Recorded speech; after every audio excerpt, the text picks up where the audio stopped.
Welcome to the place where we learn about improv. Cause public speaking can take you so far. Improvly speaking, say yes and flex your creative thinking. Improvly speaking, say yes and flex your creative thinking.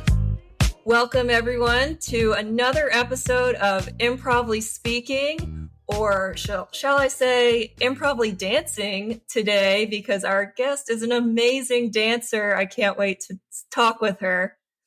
And again, I want to thank you for joining us today. And I'm excited about today's episode and today's guest. As you all know, I like to talk to people with a background in public speaking, improv, performance, communication, and creativity. And today's guest uses all of those skills and more too. I can't wait to dive in. So without further ado, let me introduce our amazing, talented guest today, Susan Wagner. Susan comes from 3 generations of dance fitness professionals, and she teaches both in-person and virtual dance classes. Not just dance classes, fitness classes too. She is based in San Diego for those who are curious about her in-person classes, but the beauty of virtual is you can be anywhere and take her classes too. She developed a passion for Latin music and culture when she took lessons under a World Salsa Championship competitor while living in Seattle, and the rest is history. She teaches corporate in-person or virtual Zumba, Strong Nation, high-intensity interval training or HIIT classes, and a variety of kids classes. And she's also an AFAA certified group fitness instructor. You will absolutely recognize her big smile. She has the best and biggest smile and zest for life the moment that you meet her and take one of her classes. Please welcome the one, the only, the amazing, the talented Susan Wagner. Hello. Happy to be here. Oh, yay. I'm so happy you're here, Susan. I'm so excited to chat with you and just talk about dancing and your experience with dancing and how improv actually intertwines with that, which it absolutely does. Sounds great. Can't wait. Yeah. And for our listeners, Susan and I met during the pandemic, and I'm thinking around September 2020, I think, Susan. Yep. Does that sound right? Yep, that's right. Yeah. You were leading a Zumba class online for one of my school district clients, and I saw you leading the class, and I was so amazed at your presence on screen. And this was even before you had moved. Right now you have the nice balcony set up, which we'll talk more about. But before that, you even had a curtain set up and lights strobing. It was such a cool experience because everyone was still kind of struggling with the virtual aspect of fitness classes at that point. And to see you have it all together, I was blown away. I was like, I must take all of these classes. I must. You're too kind. It was definitely a moment of fate that we met. But I was really impressed that you had it all together. You looked so comfortable. You made me feel comfortable. And listen, I didn't take Zumba before. I think I might have done one in-person class. So just seeing you so excited and the setup was so nice, the music was so good. I was like, this is the coolest thing. And listen, the pandemic, there wasn't a lot going on. I was like, this is the coolest thing ever. I was just so impressed. So tell me, what was that transition like from going from in-person classes that we were all used to virtual, and how did you make it look so seamless? Well, Dana, first of all, I haven't heard you say some of these things before today. So I just want to tell you thank you. It means the world to me to know that you felt welcome and even a little bit impressed by sort of the presentation side of A things. lot impressed too. I mean, it means the world to me because that's absolutely what I wanted to try to do for everyone joining, because we were all going through the same struggles, right? There wasn't a lot. Well, there was lots going on, but given that we weren't really supposed to go anywhere and we were supposed to stay put, we needed to make home exciting. And just to answer your question, it was very difficult to get there to what Right. you're describing. In fact, just like a lot of instructors and people that were trying to figure out Zoom in the very beginning of the pandemic, I'll never forget my first virtual class because it was a disaster. But we all learn from these things, right? It was a scramble. We had to kind of overnight pivot from what I do, which is in person fitness classes in big gyms with big groups, to a virtual setting where everyone is basically alone in their homes staring at a screen. So yeah, so the technology was the big challenge, and then of course the part you're talking about, the setup in your home and making that look presentable. But from the tech side, the disaster for me on that very first class was just simply that I didn't know how to work Zoom, and I certainly didn't know anything about the fancier audio settings that I learned much later.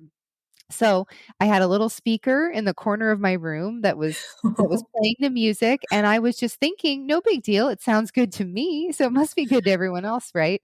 And then I listened to the recording after class, and it literally sounded like the music was almost underwater. It was garbled, and it was very hard Right. to pick up on what we were even hearing. I'm sure you know what I'm talking about, right? I think we all had some experiences like that, especially in the beginning. So once I heard that, though, I was appalled, and I realized the little tiny microphone on my laptop was not picking up the sound the way I thought it would. And I literally dedicated the next probably month of nonstop focus on tech and just learning everything I could learn about microphones, mixers, the whole nine yards, to get it where it needed to be. And that's when you and I met. That's amazing. I did see some I did see a lot of people learning how to use Zoom, and of course, we give each other grace, and we all Yeah. understand. But I think by the time September hit, like, I think people had figured it out to the point where they were doing their best, but yours was on a different level. Like, I want to set the scene again and reiterate how amazing the setup was. Like, you had a microphone, so you would turn the music off. We were sharing the music, you'd turn it off, you'd talk on a microphone and say, "Hi everyone," and the sound was so clear. And it was like, I was like, what is that? Like, she has a microphone. Like, that's so cool. And not just a headset, like, it was an actual microphone. Right, like a legit handheld. Yeah. Okay, clearly it's like the little things that impress people, but I was impressed. And I mean, from a public speaking standpoint, just your presence, your comfort level, your welcoming demeanor. You would stay on after the class was over and chat with Right. people. It's like those little things that just go a long way that I was so impressed with. So is that really important to you, those little things that make a difference? Yeah, well, you're making me sound really great. Thanks again. Because you are. Well, again, I really appreciate what you're saying because, I mean, the answer is yes. I think those little things make all the difference in the world. It helps if you've been on the receiving end of someone else's generosity with their time or with the little things, and I think we've all observed what that can look like and how great that is. Especially at a time like it was, as you said, September 2020, or really just any time during the pandemic. I think a lot of us felt a bit isolated, and it was obviously a bit uncomfortable for all of us being in such a weird situation. And uh, I think we all sort of craved a sense of connection and being social and just interactivity with people, interaction, just period. And I think that I one thing I'll say that surprised me about virtual classes is that I felt a sense of connection pretty instantly. And I Yeah. wasn't expecting that. And that's why I was so happy to stay on after or come on early. And I also realized that, some people think when they're looking into a camera that that's all they're doing. They're looking into a device or a machine of some kind. But the truth is, you are looking at other people. I've always felt like, especially in a Zoom setting where everybody's got their video on, I feel like I'm talking to you for real. Even though I'm staring at a physical object, I am talking to you, and that is what meant the world to me. I love that you bring up the connection piece because I instantly felt a connection to you too. And I would take all the classes that you had. I was sometimes taking You 2 did. and 3 classes, requesting you like, "Hey, can Susan teach this class, please?"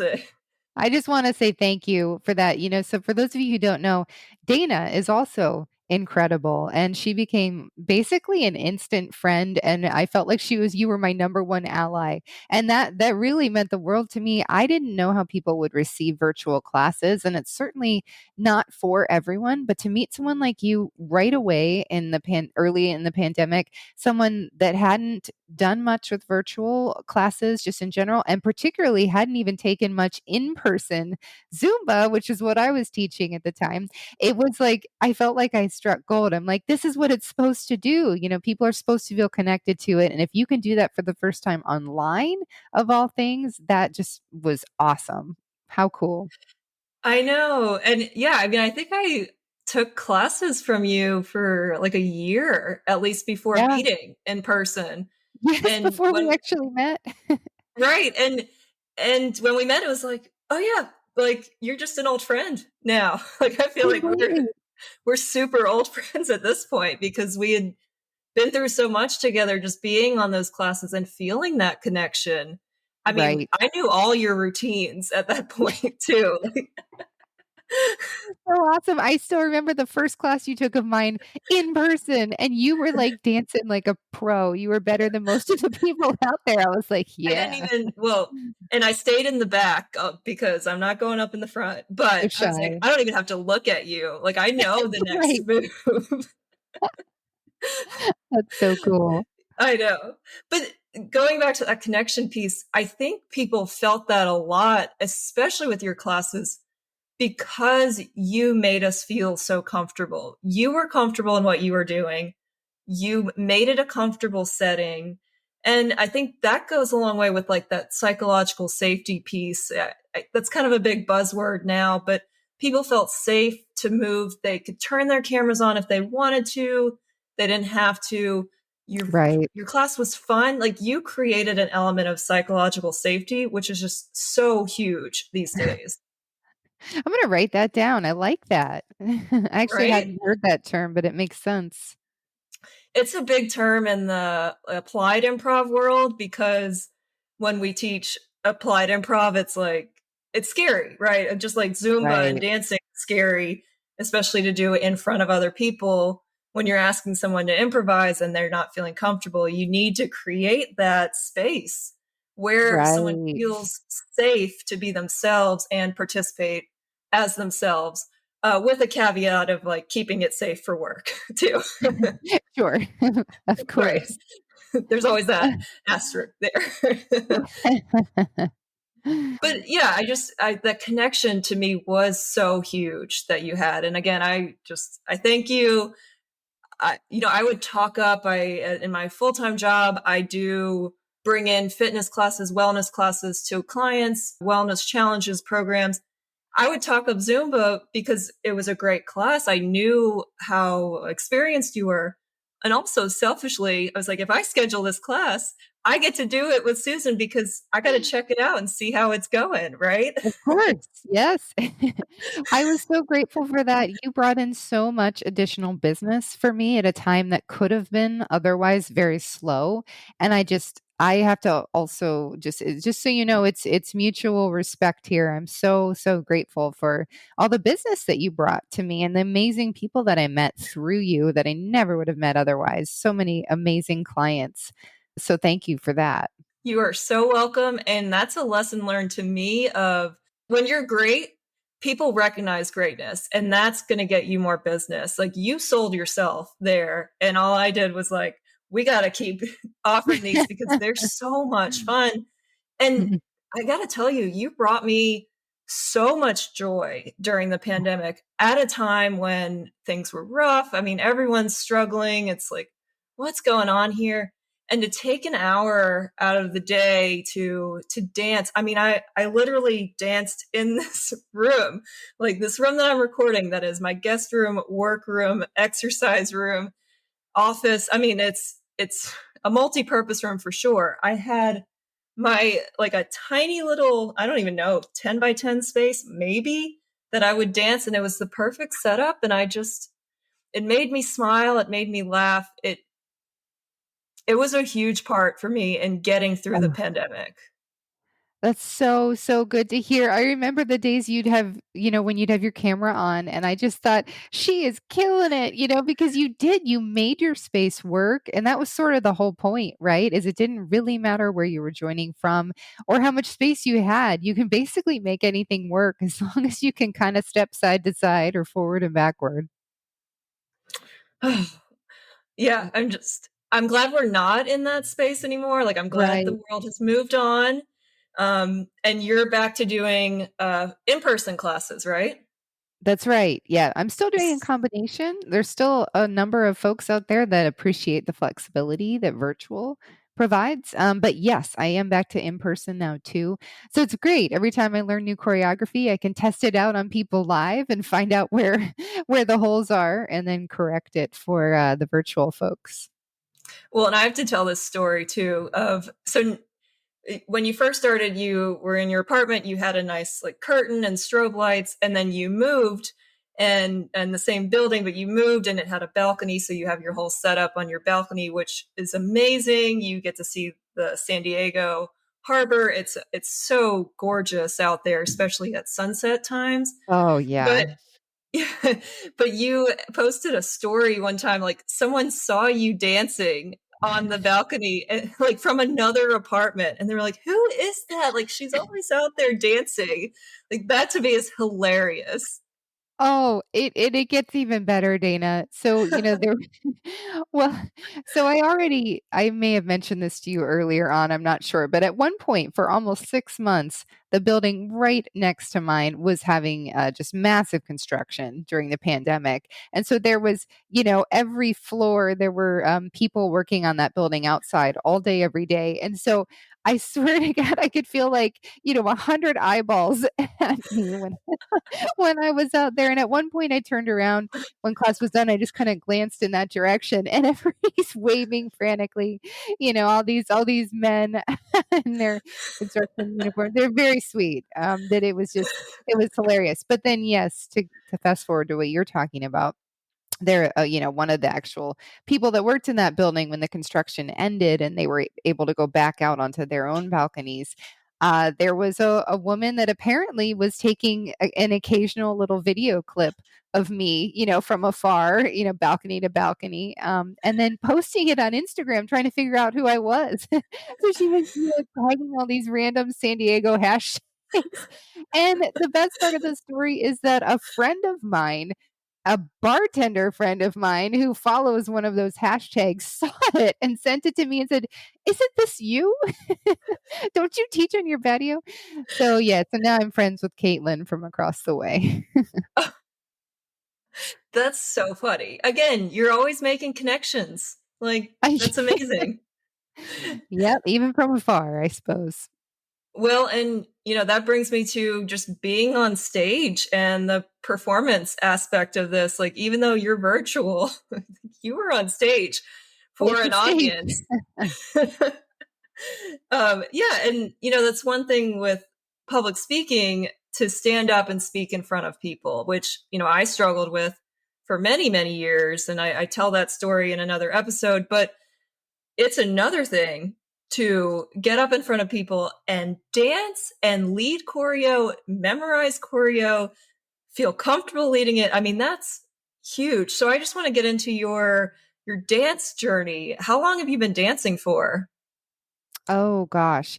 Well, a while. I played sports growing up in school, but as a young elementary school aged kid, I took dance classes like a lot of people probably did. But as I got older, I fell into sports. So I did sports throughout high school and a little bit in college.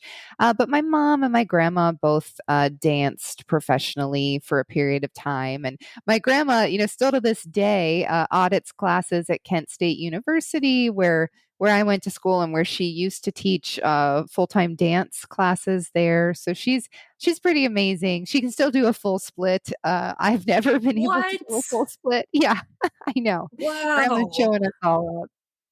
Yeah. But yeah, so I suppose you could say I come from a family that likes to dance, so I suppose it was always in there somewhere. But after school, we're all looking as working people who sit at desks and are on the computer all day long. We're all looking for ways to stay fit, and I just felt like I was going through this period of time in my life where I sat way too much and I didn't get enough sleep and I wasn't taking care of my body and I was eating poorly and I had just had enough. So I started looking into things that I could do that it brought me joy, and dance was it. I started taking dance classes, and before long, I have two sisters, and they both taught dance because they got into it earlier than I did, and they just kind of convinced me that the only way I was going to really, really take it to the next level and love what I was doing fitness wise was if I actually taught. So I've been teaching since 2017. Nice. Okay. I just love that your sisters and you, all three of you, teach Zumba and dance classes. That's so fun. I bet the holidays are super fun in your family. They are pretty fun. The highlight of the pandemic for me in terms of just family time was, went obviously a year or two without seeing family because we were states apart. But for my birthday, I had a milestone birthday during the pandemic, kind of towards the end of it. And when we were all feeling somewhat comfortable traveling again, my sisters came to visit me and we taught a class live together on my patio. I'm pretty sure you were there. I think I took that class, yeah. And it was And very well done. You all were all synced up and you looked good. And you probably didn't even practice that much either. no, I mean, unfortunately, we didn't have a lot of time. They had sort of just arrived and the class was scheduled, so we just kind of wung it. But I suppose that's a good thing about being, genetically connected, right? There's just something about the closeness of your siblings. So yeah, so they were able to follow me pretty well, and vice versa. So yeah, we did get a lot of comments at the end of that class, like people thinking that we had spent hours and hours rehearsing just because we were, somewhat in sync. And that the truth is, no, we were somewhat winging it, but you know, I guess that's the joy of putting three people together who like the same thing. Well, and I want to ask you just so you've been teaching for about 5 years now. What was it like when you first started teaching? I know Zumba gives you a lot of the moves or the music, the choreography that goes with the music, but you still have to Right. feel really comfortable with teaching it and leading it. So, what was that start like? And then in terms of where you are now? Oh man, I appreciate that question so much. It's been a while actually since I've paused to think about the early days and how I felt back in 2017. But to be perfectly honest with you, I was beyond terrified. As I can probably imagine, you were or others are when they're trying improv for the first time, Hmm. something in front of people like that. And the funny thing was, I do as on the corporate side for work, I'm in corporate training, learning and development. So I am very familiar with standing up in front of people and speaking, facilitating, teaching courses, things like that. But it's all talking. And Hmm. when I got into teaching dance, in my mind I sort of thought, well, I'm in front of people quite a bit for work. This shouldn't be that hard. But it is that hard. It is an entirely different Yeah. thing to teach with movement and not with the crutch of your voice. So I was absolutely terrified. And to be even more honest and blunt, after my first couple months of doing it, I was not comfortable per se, but I was starting to get a little bit of a groove. And I actually thought, okay, I'm not great at this, but I'm all right. Like I'm passable at this point. And that's when I ate humble pie. I I visited, we had a family vacation planned that summer. So I'd only been teaching for a few months, and I went home to visit everyone, and my sisters, who had been teaching for several years at this point, asked me to teach a class in front of my family because they thought it'd be a great sort of family activity. And I thought, sure, like I'm ready enough. I can do this. So I taught it in front of the family, and at the end, my sisters pulled me aside and as kindly as they could, they said, "That was terrible." Oh no. Oh no. They they said I made 0 eye contact. They said I was looking anywhere but at them. They said that they tried for an hour to catch my eye, and not once did I even. And, the funny thing was, I thought that that was the way to do it. I thought I was doing something right because I thought maybe people would feel uncomfortable if I looked at them, and I was trying to give people, like, their space by looking through them and elsewhere. But they said that absolutely did not work for them. There was no connection whatsoever. And if I didn't change that, I would never succeed. And you know what? It sucked to hear, but they were right. And ever since I started looking at people and giving them a little wink and just connecting a little bit, it's changed the game for me. So I'm grateful for people who are actually honest enough to give me the hardcore truth.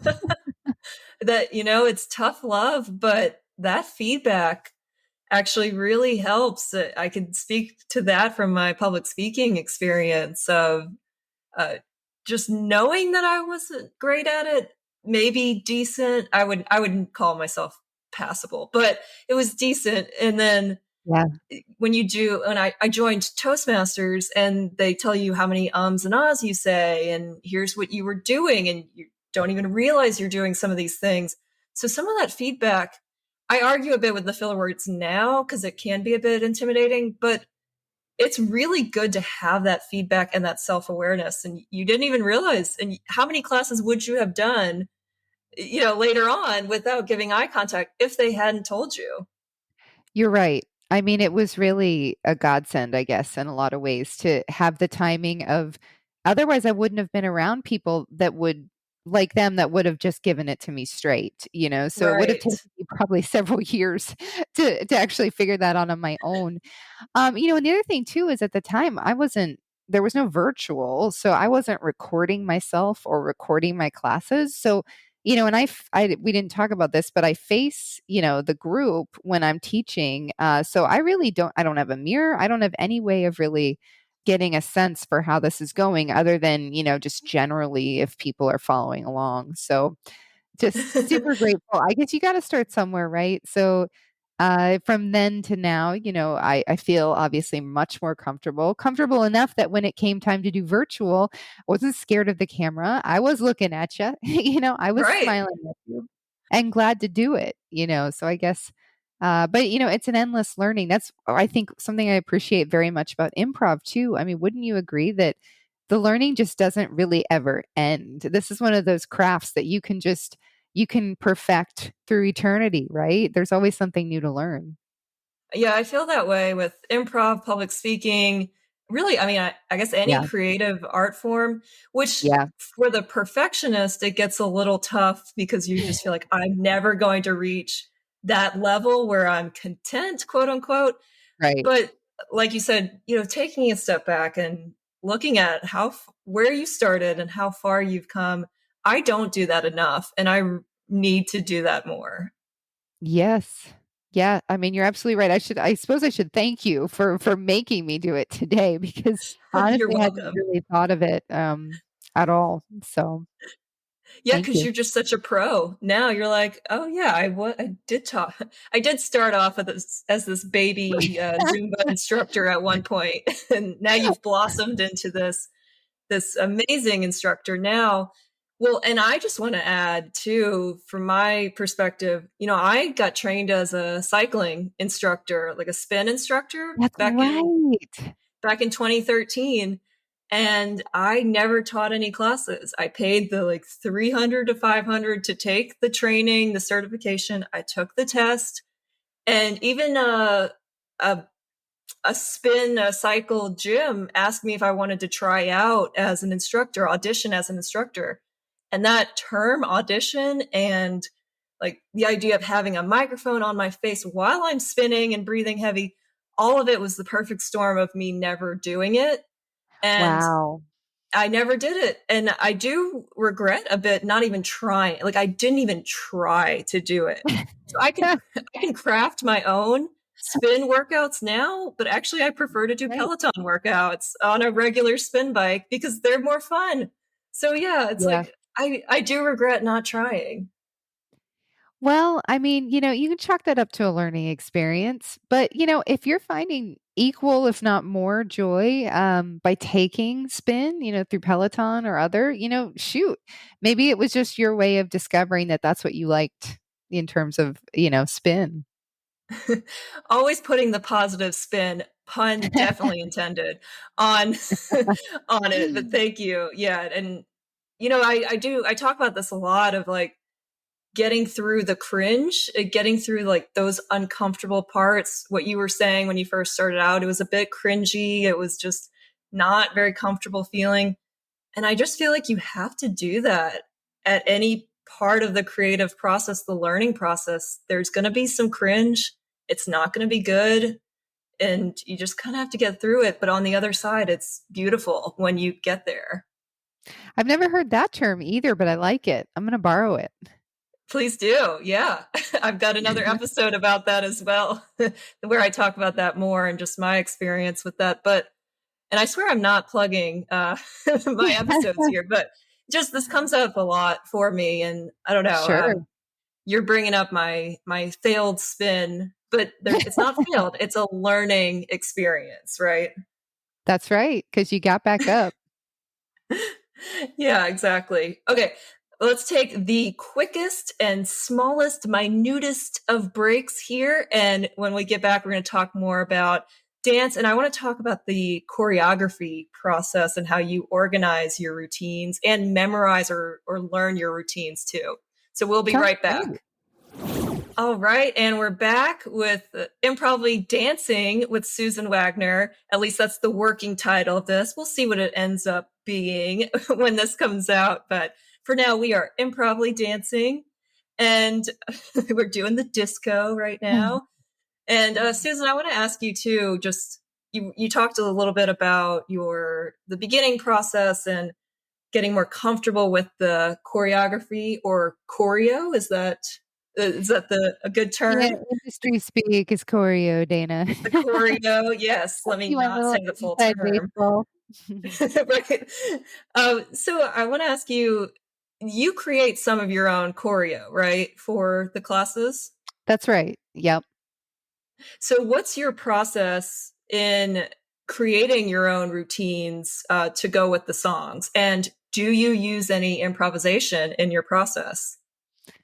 Ooh, absolutely. So I'll actually start with the second part of your question about the improvisation. One of the other things besides the super harsh feedback from my sisters initially, one of the really helpful things they shared, right after I got certified, and I was just I was learning, routines for the first time. So you can imagine, that very first class you ever teach, that's an hour of content that you need to memorize, which it to me Yeah. was very daunting. I can memorize things okay. I did well in school, through memorization, but I don't have, what do people say sometimes about doctors? Sometimes they have those photographic memories. Is that what it's Yeah. called?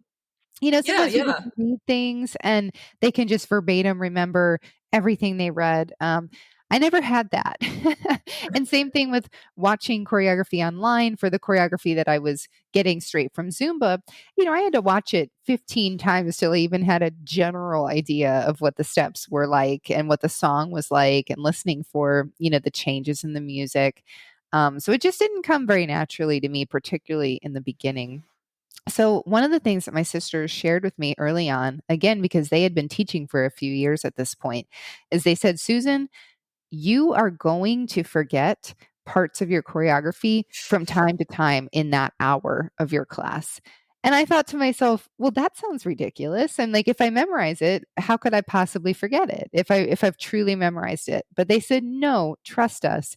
What happens is yes, you've memorized it, but when you're in a live setting, there are a lot of other things going on that you're now processing and taking in. And you're in front of a sea of people and a sea of faces. And you're not just showing them what to do with their bodies, but you're also monitoring how everyone's doing. How's that lady in the back? How's this gentleman in the front? And occasionally they will do something that will throw you off, just because, things happen when people get together, and that's okay. So they said, not if, but when you forget a part of your choreography at any given part in that hour that you're together, they said, have a go to move ready to go. So they were like, if Oh. you're in a situation where your mind just goes completely blank and you have absolutely no idea what comes next, they were like, what's your go-to move? Figure it out now. What does your body just do? If you just had to say go, how does your body move? What does that look like? Whatever that move is, commit that to your memory that, oh, shoot, my mind is blank. Do that move. Make it part of the dance. And I honestly, I thought they were a little nuts when they shared that, because I thought, surely my mind is like a steel trap. Once I have it memorized, I it got might make this. me want to memorize it, but I am good after that. But no, they were absolutely right. There was almost, even to this day, occasionally there are momentary blips in my mind where I just cannot remember. And so I have a go-to move. And for people like you who have been attending my class for a few years, you might have figured that out at this point. But for the majority Well, of folks that are just kind of, newcomers, or, they aren't they aren't as familiar with me as maybe somebody like my sisters, they have no idea. And it's totally fine. I'm just thinking, I don't know if I recognized your go-to move, but I do remember a time that just knowing your choreo very, very well, and almost Right? like just every time, because sometimes it builds, right? Like in the song, it's like an easy move in the beginning, and then it gets a little harder. And I That's think right. there's one time that I was like, wait, I think we're supposed to do this, because I just knew your your choreo so well, but you played it off so well that I was like, oh, am I missing it? But I They said, knew. wait, you're bad, not me. Right, but it was like you played it. It was so smooth. Definitely no one else noticed, because no one's taken as many classes as I am. But Right, I right. was really impressed with that. What is your go-to move? Are you willing to share, or is it a secret? All right, all right. Yes, I'll give you my secret behind the curtain. It is so simple. It's a step touch. Just step to the side, step to the side. And if the Ah, music's going fast, it's just a faster step touch instead of a slow one. I Very like simple. it. Mhm. You've ever seen the movie Hitch? Where No, but I know Will what part you're talking about. That's right. He's teaching, Kevin, I don't remember his last name, the actor, how to dance, and the actor's Was it going is crazy, it and Will's like, Kevin "No." James? Yeah. Yes, Kevin James said, "Just keep it here. Just keep it here." There's my go-to. I love it. Oh, now your secret's out. So, anytime we see That's that, good. you're like, she's thinking." And, Right. yeah, but no one would ever know that, because you play it off so well. And do you use any of that in, like, creating moves? Like, you're kind of feeling the music, "How does my body wanna move?" Do you use that when you're creating routines too? Yes, that's another really good point. Goodness, as we're talking about all of this, I'm realizing how much my sisters have helped me. I can't believe I keep bringing them up, but since you asked, they're the first thing that comes to mind, because yes, particularly one of my sisters, her name is Diana. She is creative to a whole other level. I'm always so impressed with her creativity in the kitchen and in dance and in just about everything in life. So she comes up with choreography like that. She's just one of those people where it just comes to her. I have to think about it a little bit more. I'm more of a processor, so I'll play the music and I'll just sit and listen for a little bit, several times until I'm ready to get up and move my body. And what I'm guilty of is I'm not sure I always believe enough in myself and in my own choices for what is considered good choreography. So I will sometimes, sort of guiltily, I will just YouTube, what are other people doing to this song? And, look at some videos and get some ideas. And then somehow I feel justified if I'm using or borrowing some of their moves or combinations. But what my sister Diana taught me is not to do that. Don't go look at YouTube. She's like, believe in yourself. What does your body say? What is this song saying to you? And someone else once told me in Zumba or dance, just in particular, pay attention to the emotion that it makes you feel. And then your body will reflect that. And it's very hard to forget your own choreography, particularly if it's connected to whatever you're feeling with that music. So I learned to sort of believe in myself a little bit more and kind of tune into how I feel and what my body likes to do as I'm listening to any given song. And that has made it much easier to create choreography. You just got to believe in yourself and stand by, what works for you. Cause it's not anyone else's class. It's yours. You're obviously doing it for the masses, but if you yourself are trying to be someone else or mimic someone else's body type or moves or style, that's not helping anybody either. I love that. Yeah, trust your skills. Yeah, you know what works best for you, and you know what's going to work best for your classes. That's such Right. great advice, too. Right. And you're right. And to that point, no one knows my students like I do, right? Because I'm with Mm-hmm. them every week. And so absolutely, it's about paying attention to your own body, but also who your audience is and what's going to work for them or not work for them. Yeah, we talk about that, and I like to talk about that in improv too. I mean, you're making it up as you go with improv, so you absolutely have to trust your skills, trust these thoughts that come in your head that, like, yes, okay, I have this thought, I'm going to act on it, I'm going to make a choice, and it's going to be the right choice because it's the choice I made. Just make a strong choice. It's not even a good or bad Yes. choice. You make a strong choice.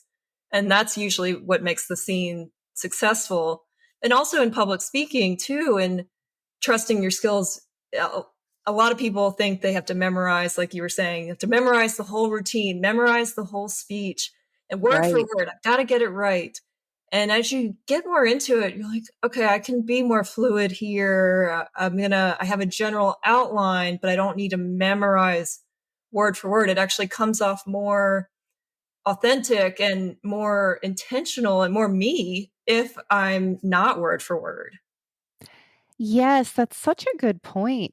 And an odd sort of unrelated but somewhat related sidebar. I was interviewing once for a corporate job. And as part of the interview, they asked me to give a very brief um demonstration session essentially for corporate training, so teach them something and Oh, do it was yeah. yeah, like a 15-minute thing, just super brief, but they wanted to see how I presented in front of other people and if they were able to learn whatever it was I was trying to teach them. And I was younger and I was doing exactly what you said. I was so hung up on making sure they understood whatever it was I was trying to get across, and I was like verbatim just repeating my, note cards that I had memorized basically. And Mhm. that was the feedback at the end, was that it while it was effective, they didn't feel like I was pliable enough. I wasn't rolling with the punches. Someone had asked a question and it threw me off a little bit because I didn't know people were going to ask questions. And then I had to, Right. break from the things I was memorizing and reading out loud in my mind. So yeah, so I guess just what you said made me think of that, like the flexibility and the letting go enough to trust yourself enough to be on the spot and wing it, but not really because you are prepared. Is just incredible. And I didn't get that job, but I never forgot that interview because I think had I been more flexible and relatable and even been willing to make a little flub or a mistake while I was so worried about perfection, I think that yeah, it didn't do me any favors. Yeah, I relate to that so much. I mean, like my first 3 years in Toastmasters, I thought I had to write out and memorize every single thing that I was going to speak about, and now I'm lucky if I do an outline. I am a bit of a rambler, as people could probably tell, but if I don't, I need some structure and organization, and then after that, I'm good. Otherwise, Yep. I'll talk too long. I get that from my dad. I'll talk too long about it. He knows. Oh, he knows. But a little structure helps, but just be more conversational, because otherwise you're like a robot. Like, I need Right. to say this word and this phrase right now, or else this won't work, kind of thing. Right? And doesn't that kind of tie into what's the famous saying, people will remember half of what you do, but they'll remember 100% of how you made them feel, that. Yeah, Maya Angelou. Yeah, Thank you. I think Yes. I think I knew that's cool. you'd Yeah, I know. think that's her quote. We'll fact check after this, but I'm pretty sure that's her. But yeah, I mean, just being yourself, being you're being willing to make mistakes. That's what I've learned a lot in improv, and also taking risks. When you get out on stage, you're taking a risk. You don't know how this is going to go. I mean, I told you this before we recorded. We don't know how this is going to go, but however it turns out is how it turns out, and that's how it's supposed to turn out. So it's all about taking risks and putting yourself out there. And I want to ask you about your salsa dancing experience. Oh. Working with a salsa dance world champion competitor? I mean, that's huge. Had you already been dancing a little bit at that point? What was your experience like? No. Yeah, well, thank you for asking about that. It honestly, Dana, it was incredible.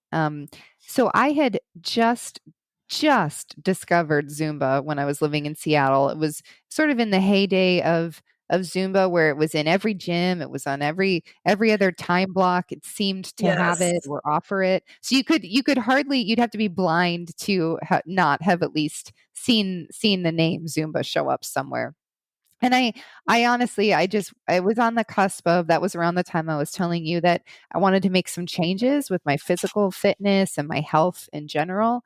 So I had just started getting into taking dance classes, and I literally stumbled upon a Zumba class taught by this amazing salsa dancer. And, I was so green at the time, and I really knew nothing. Like I said, I had danced a little bit growing up, and my mom and my grandmother had danced, but we didn't Latin dance or ballroom or anything like that. So that was a new world to me. So I had no idea that just the caliber of this particular instructor. I knew she was great because after one class, I was totally enthralled. I was hooked. I was dripping with sweat and smiling from ear to ear. And I literally had no idea what just happened. But that hour went by in a blink. And I just thought, I am coming back. Kind of like you said with me, I'm like, I am going to this girl's classes. Anywhere Yes. this chick is, I'm going to follow her, because I feel like I instantly started losing weight. I felt better. I was happier. And I was loosening up. So I think that's something that happens with salsa in particular. I mean, Latin dance in general, I think you have to kind of have a little bit of a looser sort of flow. But with salsa, your hips, if they're tight now, they won't be after you dance salsa, because they have to become more loose. It's just part of the movements that come with salsa. So I didn't realize how sort of tight my body was. But again, just from sitting all day at work and carrying stress in your body from work, it just gave me the outlet I needed to sort of let myself be free and loosen up and get fit. So yeah, and that was all thanks to her. She was just incredible. So I found out later, just to circle back now, I found out probably about a year after taking her classes and having the time of my life in Seattle. I had to move away. Actually, that's when I came down to San Diego for work. And so it was very honestly, the only thing I was sad about was the fact that I wasn't going to be able to take classes with her anymore. Oh, It was so sad.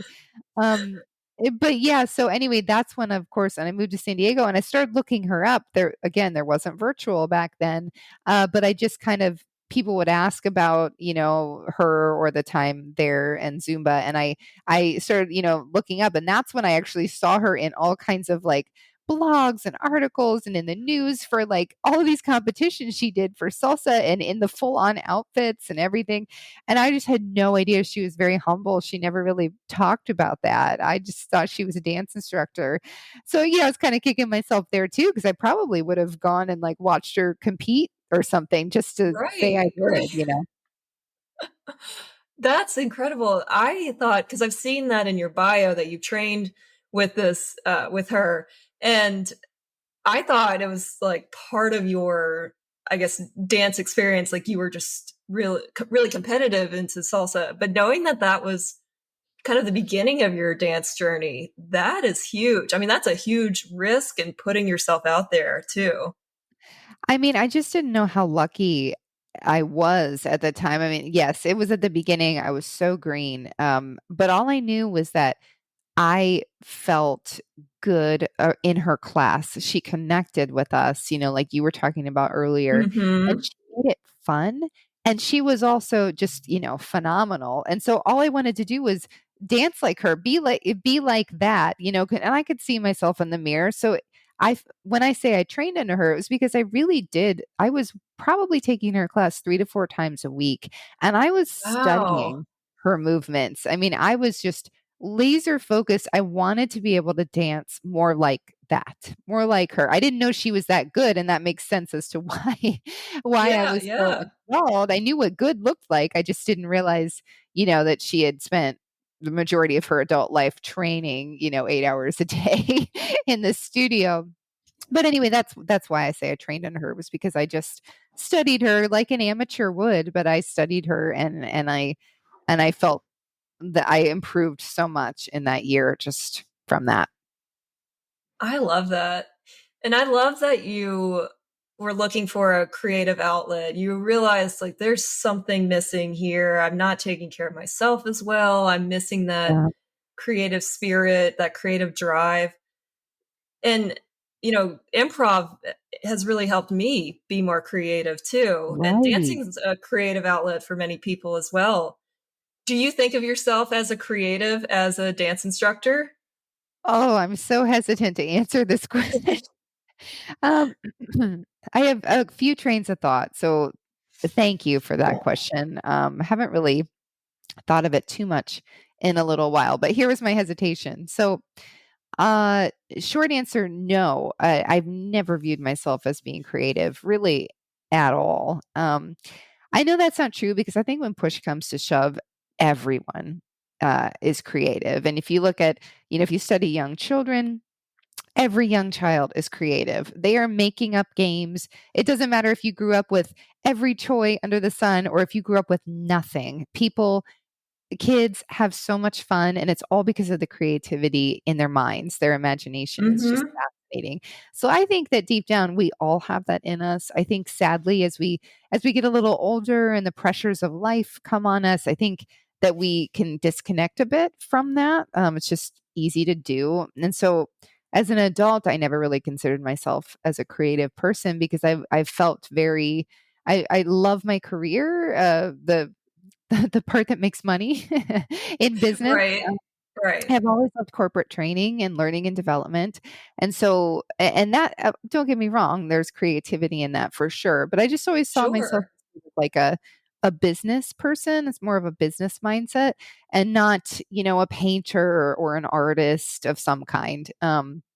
So, in any event, though, getting more involved in dance has really opened me up to the world of creativity again. It was always there, but I just wasn't really tapping into it.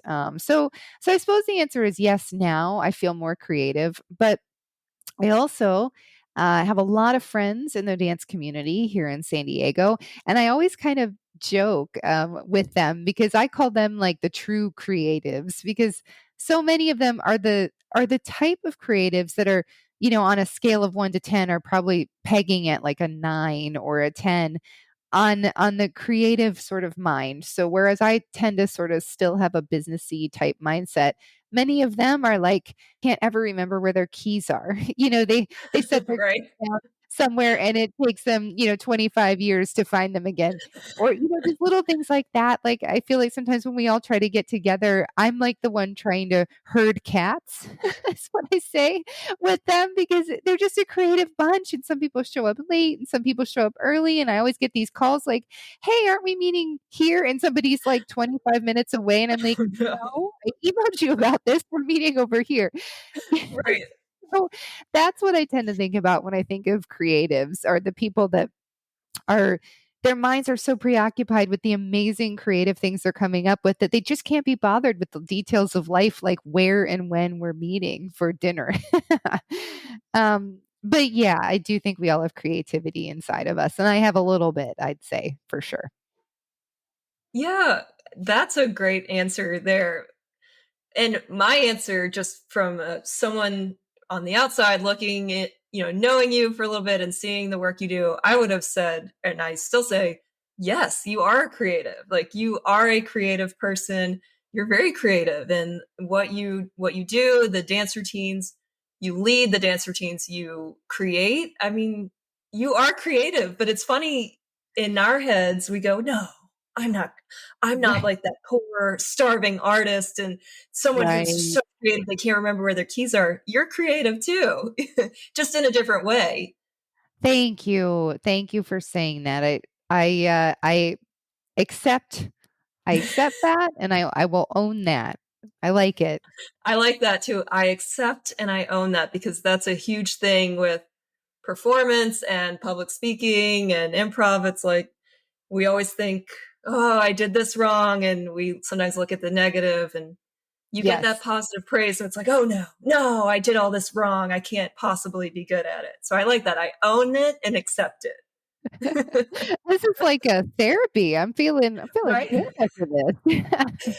That's what we're here for. And really, that's the key, is just kind of, you know, taking a step back and recognizing, like, we're so hard on ourselves with everything we So do. hard. Yes. Yeah. Yes. And why? Or I know why. I mean, that's a very Why do you psychological thing. think? But what if we just take a step back and realize, like, how creative we are and the goodness that we're bringing to the world through our creative skills? It's huge what we're doing. We just always sell ourselves short. Well, and I appreciate too, just like what the perspective of someone else or just friends or other people can really do. Gosh, we all get in our own heads, don't we? Um, just being around other people. That's why the pandemic was so hard, right? Being cut off from other people and those inputs and the balance that comes from feedback from others, positive, negative, or neutral. You can't replace that. That is like an absolute necessity. It's a core need. So I'm even feeling that from this exchange, right now. It's incredible what other people can do for you, because sometimes, yeah, you can reflect all day long, but I don't know, somebody else's perspective about you can sometimes be way more interesting and powerful. Oh, you said that much better than I did. Great job summarizing that. Well, and speaking of other people, I want to call out how much of a team player you are, to how supportive you are, which in improv is huge. Being a team player, improv helps with team building. The idea of yes and just supporting one another. And I think you're an excellent example of that, of just supporting other people. And during the pandemic, you were helping other people with their setups. If they had questions, you never turned them away. It was like you wanted to give back too, because you had been helped. You want to help others. And then also, pre-pandemic, you were running these like big, I don't know what you call them, what Zumba-thons, kind of, where people would get Yeah. together and dance, Yeah. take pictures. So Oh, you've yeah. always been so supportive. Is that just a part of you? Would you describe yourself? Let me ask you. Would you describe yourself as a team player? Yeah, I think so. It's funny, again, it's other people's perspective. Super, super fascinating. Um, I like to connect with people, and I'm not even necessarily an extrovert per se. I would almost say I get like a typical introvert. I think I get a lot of my energy and rejuvenation through downtime by myself or quiet time. It's where I center and regroup. But that said, I love, like, I want to be the person that if you called me up and you said, I need a plumber in, LA tomorrow. I want to be that person that knows somebody who knows somebody that you can call. I just I there's love something that. about that. I love that. And it it doesn't matter what it is. I just think when you get people together, you start realizing, that we all have special gifts and certain interests, and we can't do anything alone, right? At the end of the day, like we were meant to do things together. That's how the best things in life happen. And so I really enjoy gathering people together so that we can learn from each other and network and connect, but not for the purpose of trying to gain anything from it per se, just because there's something beautiful that happens out of that organically. So I did what I called sort of Zumba meetups Ah, yes. pre-pandemic for about a year and a half, once a month. I would get people together, anybody that liked dance. And we would meet at various places outside in San Diego, beautiful spots by the water or at pretty parks or whatever. And I would have a photographer come, a friend of mine, and he would take amazing like action shots of us in the moment, dancing Yes. and laughing and little video clips. And it was just a hysterical, fun thing to do. Everybody kind of showed up in their workout clothes, kind of got a little dolled up because we knew the cameras would be on, and Right. we had a good old time. And I've missed that a lot. The groups grew. We started with 8 or 9 people that showed up to the very first one. I knew no one.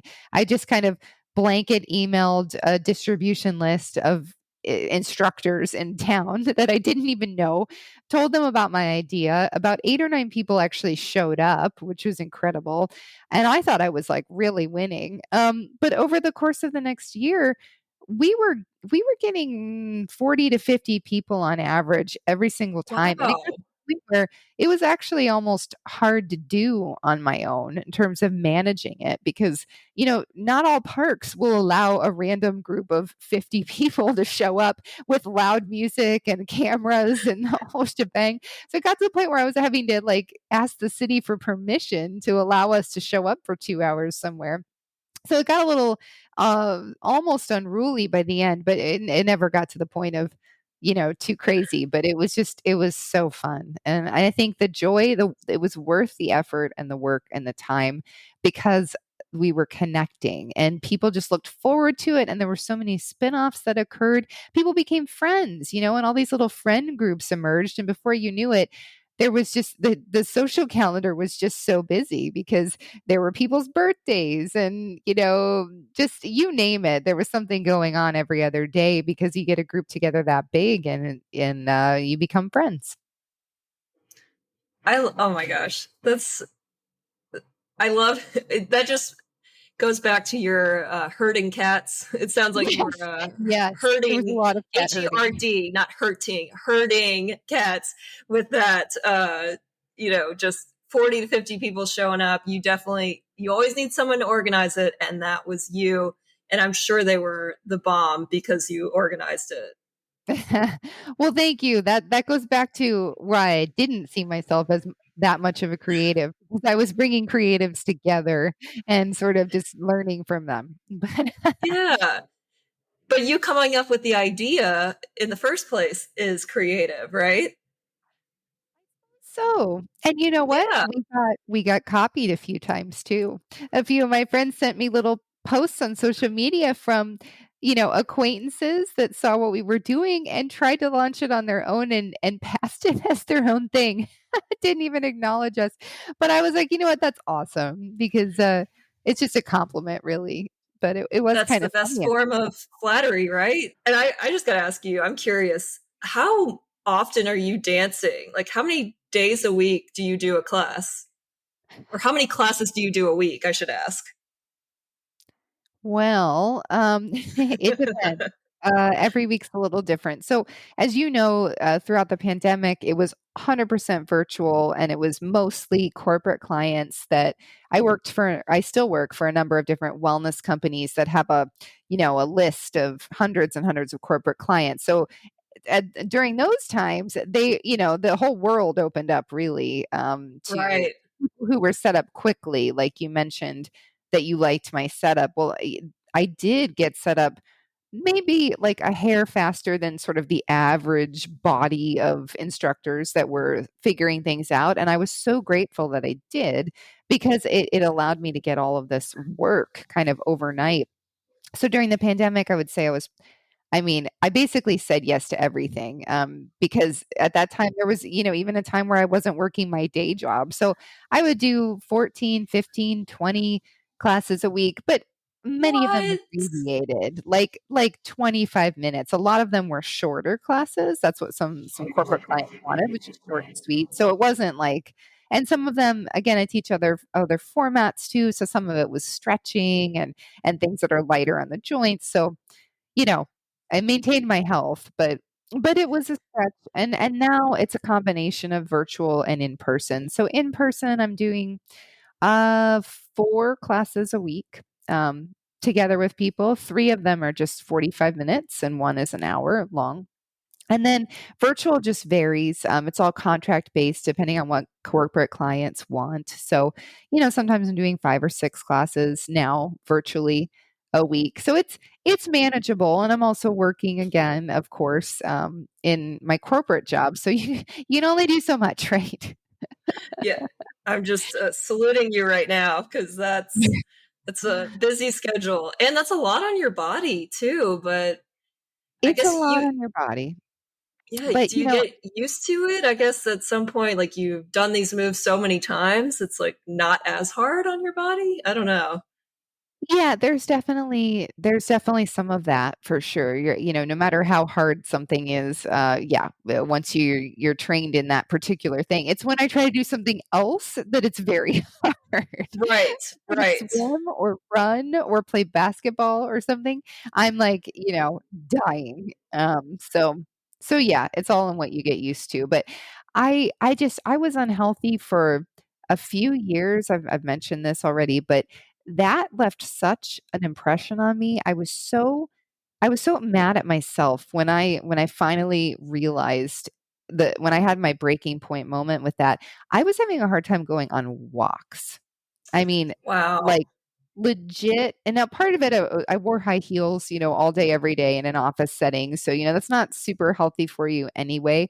But, my feet were used to, being like this or whatever. Yeah. And I would just go from that to an occasional very light stroll. I won't even call it a walk, stroll in my neighborhood.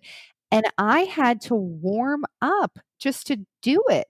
If I just started I was so stressed at work and my body was just not used to moving and it really scared me when I realized that I had allowed myself to get to that point. It was terrifying.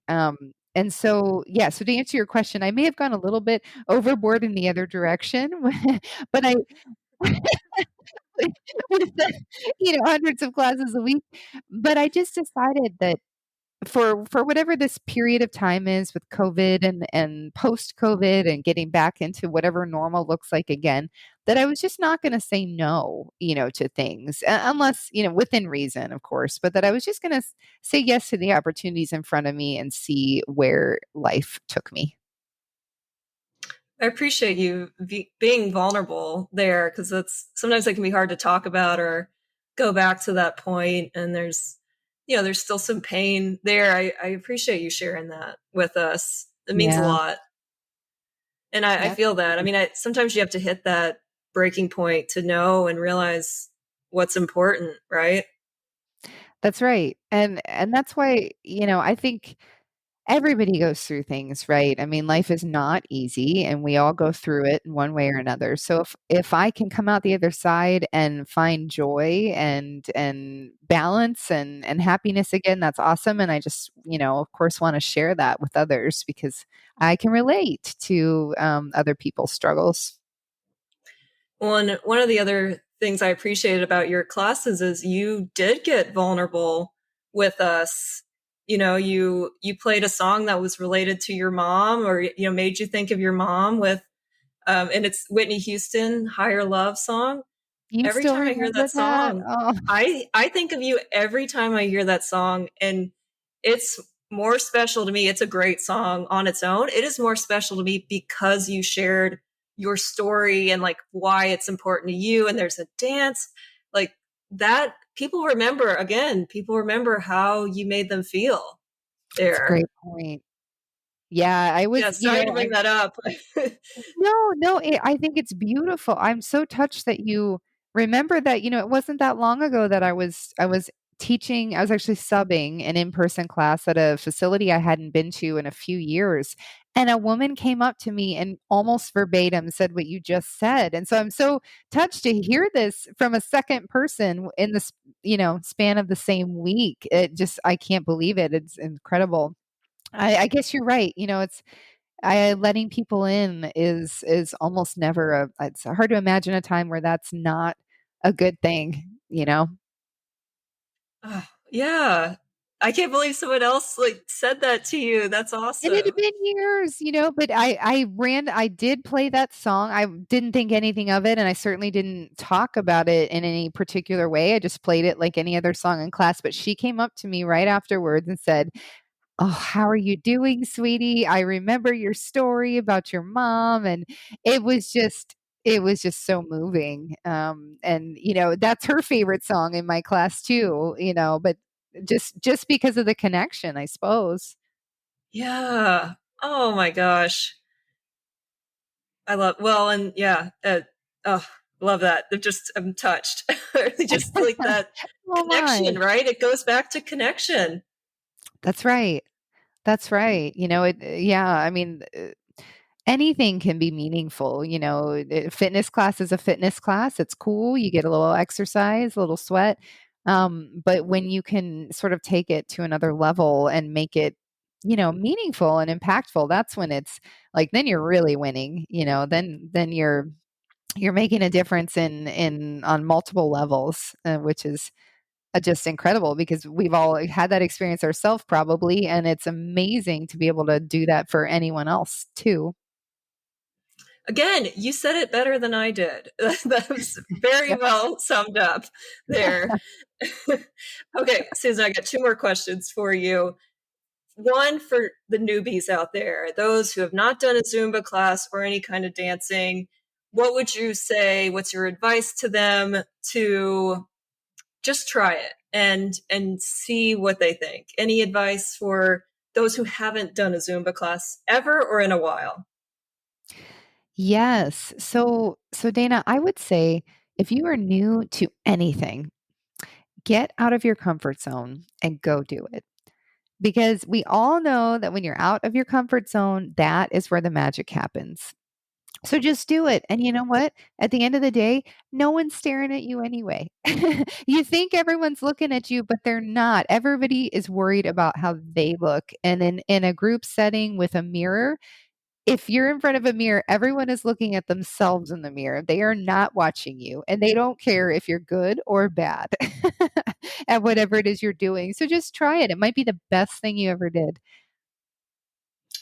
I love that. That relates to public speaking. I used to think if I made a mistake or it was a bad presentation, because a lot of them were, I would think, oh my God, all of them are going home and telling people how bad it was, or they're going to sleep and thinking, oh, I wasted my time in that presentation. And the truth is, no one's doing that because we're all selfishly thinking about ourselves. And it's not even selfishly, like we've got a lot to think about. And Right. we're not thinking about others and how they messed up during the day. Like once it's gone and they've moved on. So should we. I love that. If there's a mirrored class, people are certainly looking at themselves. It's human nature, and I don't fault anyone for it, but I just yeah, I, you don't have anything to worry about. Just go try something new. I got my dad to try my class. My dad is like Really? my dad is two left feet, probably the worst dancer that ever walked the face of the earth, and certainly super embarrassed to even try. And I got him to try, and I also got my boyfriend to try. And you know what? Yes. They had a good time. Did they feel silly? Yes. Yeah. Would they come every week? No, probably And not. that's okay. And that's okay because it doesn't mean that you're going to try something new and it's going to be your new favorite thing. It might not be, but who cares? Try it and find out. Well said again. Oh, that was beautiful. And trying something new kind of relates to yes and in an improv, having a yes and mindset, meaning you say yes to what's going on, and then you add to the scene, the reality, helping your scene partner out. So, Susan, how do you embody a yes and mindset in your life? Ooh. I love Just go that. back Yes, and listen to everything you just said. That's it. right? Right? It's funny, Dana. I think like you said earlier, we're all very hard on ourselves, but when it comes to other people, I feel like it is very easy to be positive for me to be positive and uplifting and excited about your life and your story. And so that yes and comes very naturally, I think, for me, if it has to do with anyone else. I am into your Right. story. I am for you. I will be a fan on the sidelines rooting you on, and have lots of words of encouragement. And I think sometimes for myself, it's less so. That yes and is hard sometimes when you're looking inward. But being around people like you, talking about something amazing like improv and how it has so many, it just relates so much to other parts of life. It's just so fascinating to me. This podcast is just incredible. You're going to be so successful. Oh, Um, stop it's it. true. And you're going after your dreams and you're good at it. I mean, there's nothing better. So, yeah, yes and for you, and I'm working on my yes ands. That was a good answer for the cheerleader in the corner. I totally relate. I will be your biggest fan, your biggest cheerleader, but it's hard for us to be our own biggest cheerleaders. And it honestly takes constant work to do that. So at least we're recognizing that we're doing it. We'll get there. Honestly, we're gonna have to keep working on that. But That's it's right. nice to have supportive people in your corner helping you. Amen. Oh, I love it. Susan, this has been an absolute blast, a dream to chat with you. I feel like we've let people in on just the conversations we've had at dinners and meetups and stuff. That we talk about all this stuff, so we finally just recorded it, right? It's so true. And I even learned some things too that I don't know that you've ever shared with me. So I so appreciate this time together, Dana. Yeah, it's been so great. Thank you for sharing with our listeners. I do have one. I lied. I've got one more question for Bring you. it. Where this should be maybe the easiest one. We'll see. Where and how can our listeners find out more about you? What classes do you have coming up? Where can they learn more about you? Oh, awesome. Yeah, thanks for asking. So, um, I'm on Zumba.com, so you can look me up there. I have a website. My name is Susan Wagner on Zumba.com. But if you want to, the easiest way to find me sort of on all the social platforms and to look up my class schedule each week is to go to my direct website, which is actually quite simple. It's link.bio/Susan, but link is spelled LNK to get rid of the I. Ah, I'll put LNK that in the dot show bio. notes. I'll put that in the show notes as well. Yeah. Perfect. Yep. So that my Facebook, Instagram, and website, all the things are under that one link. So Yeah. And you're on Instagram too, right? that's right. Instagram, Facebook, and soon probably a few others. I know there's some other great social media platforms that I'm Ooh. considering joining. It's just a matter of how much time in a day do we have to be on social media. Are you going to get into TikTok world or even like beyond that? That's on the list of things I'd love to do, although some of my very good friends have said, "Girl, don't do it, because once you do, you'll get sucked in." It is a lot of time because you just get so excited looking at everything that's on there. I don't know. Yep. Do you want it? Are you guilty of it? I'm an older millennial, so it's hard to do social media stuff. But yeah, I know TikTok's where everyone's at, or at least the younger crowd and others. I shouldn't generalize. So, True. I should say yes and more to social media because it does allow for a lot of good connections too, if you look That's at it in right. that positive way. That's right. Yeah, and and there's even like there's just so many things out there now. There's Rumble, which is kind of similar to YouTube. So posting fun videos could go on Rumble. I mean, just the list is endless. But yeah, it's just again, how much time in the day do you have? This older millennial doesn't even know what Rumble is. So you've taught me That's all right, something girl. new Just go look too. it up. Yeah, yeah. And yeah, I know you have classes in San Diego Mondays, Tuesdays, Wednesdays. Are those open to the public, or right now they're at those locations? Yeah, so right now, I'm teaching at two different locations for in-person classes, which are for sort of members of those particular gyms. But you can Gotcha. absolutely audit a class. You can always come at least once for free, and then decide from there if you ever wanted to join that particular facility. And I'm also teaching virtually, and that schedule varies, so you can hop Yeah. online to see what I have going on there. But the in-person things change quite a bit these days too.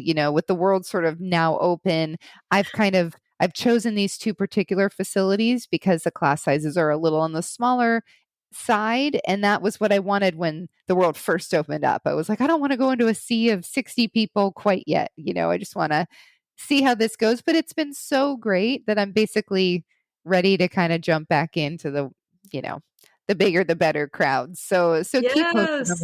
website to see what's next.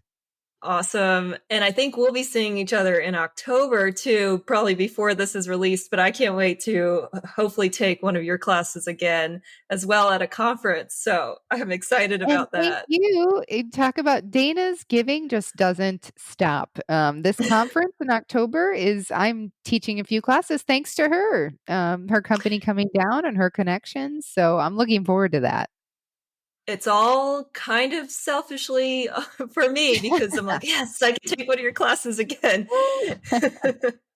Works for me. I But get to see you and we can dance again. yeah, exactly. Oh my God. I can't wait. Well, Susan, just a blast. I've learned so much from you the past. Can't believe it's only been 2 years. I feel like we've known each other forever just because of this Same. connection. Yes. It's amazing. I appreciate your friendship. I appreciate you sharing with our listeners today. And I just appreciate you in my corner cheering me on, and I'm Always. cheering you on too. I love it. Dana, thank you so much for having me. This was such an honor. Absolutely. Oh my God. So much love. Thank you. And for our listeners, thank you so much for joining us today. I hope you had as much fun as we did. I can just tell when Susan and I go out to eat and have dinner, we have conversations like these, and I'm so glad you got to be a part of this one. Susan is so special to me just because we met online, and to see how a friendship can blossom and grow online without having to meet in person is really cool to me. And then when you do meet in person, you're like, oh, we feel like I've known you forever because we just have this bond and connection. So for you all, you heard Susan's stories and tips about how she tries to make every interaction and connection memorable with her audience, whether that's people who are listening to her presentations for learning and development, or people in the gym following her dance moves. She really does focus on that connection piece. So I want to ask you, when you're speaking or performing in front of an audience, in whatever aspect that is, how do you take care of them? How do you take care of your audience? Are you even thinking about your audience when you're up there speaking, or are you just trying to rush through it and get through it as fast and as quickly as you can? Really think about that. How are you treating your audience? Are they even there with you, or are you trying to say every word that you've memorized? And if that's the case, if you have memorized, are you letting your audience really connect with you? So I want to hear from you. Please reach out to me at Dana, Dayna, at improvlyspeaking.com. I always say I have that weird little Y in there, but no, it's not weird. It is a special Y, and my mom would say it was super special. Dayna at improvlyspeaking.com. I'm laughing at myself, how cheesy I am.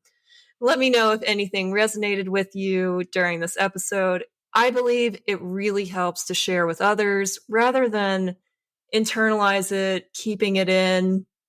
just letting it affect you, please share. I'm happy to hear what you're going through, what you're thinking. I want to be accountability buddies. I want to be a cheerleader in your corner, cheering you on as you try new things, get outside your comfort zone, as you push through and get through the cringe. I want to be there for you. So please let me know how I can help. You can also reach out to me on Instagram at Improvly Speaking or on LinkedIn at Dana Gowan. Or you can find me on improvryspeaking.com to learn more about my services and offerings. I'm so grateful that you've joined us today to listen to Improvly dancing and speaking and connecting. I had a great time. I love that you've joined us. I appreciate you. And I hope you take your yes and mindset and grow and get out of your comfort zone too. Thanks for listening and supporting Improvly Speaking. I'll talk to you next time.